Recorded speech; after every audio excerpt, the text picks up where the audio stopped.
कोई त्रिभुवन में जिसकी रक्षा नहीं कर सकता, उसकी रक्षा के लिए माँ भवानी दुर्गा अपना भयानक रूप धारण करके महिषासुर आदि दैत्यों का मर्दन करती है। एक दुर्गा रूप में जब हरि प्रकाशित होते हैं तो त्रिभुवन में कोई सामने खड़ा होने वाला नहीं होता। माँ भवानी जिस समय अपने स्वरूप में आती, किसी की ताकत नहीं है। ये शुंभ निशुंभ इतने बलवान दैत्य थे, त्रिभुवन में कोई इनका बाल बांका भी नहीं कर सकता था। स्मरण किया समस्त देवताओं ने तो भगवान से ही शक्ति का प्रादुर्भाव हुआ। इतना सुंदर रूप माँ भगवती का। शुंभ निशुंभ के पार्षद घूमते रहते थे, उन्होंने देखा, जाके बताया कि आपके महल में जितनी सुंदरियां उसकी दासी बनने योग्य भी नहीं, ऐसी सुंदरी का हमने दर्शन किया। बोले मेरा जाके परिचय बताओ। बोले ऐसा नहीं लगता कि आपके परिचय बताने से केवल आ जाएंगे। तो उनका अगर ऐसा नहीं तो केश कर्षण निर्धूता गौरवा माँ गरिष्यति, उसके गौरव को धूल में मिलाते हुए बाल पकड़कर घसीट कर हमारे पास लाओ।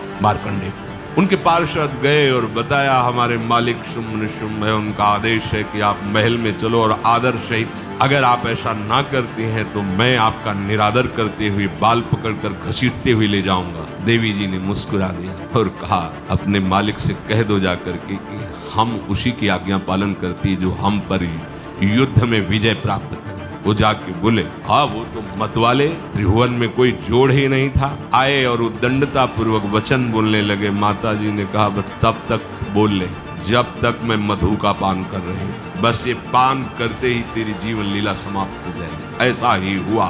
जो ही पान करके सिंह पर सवार होकर गर्जना की, सारा का सारा अहंकार धूल दूसरी तो काट के फेंक दिया।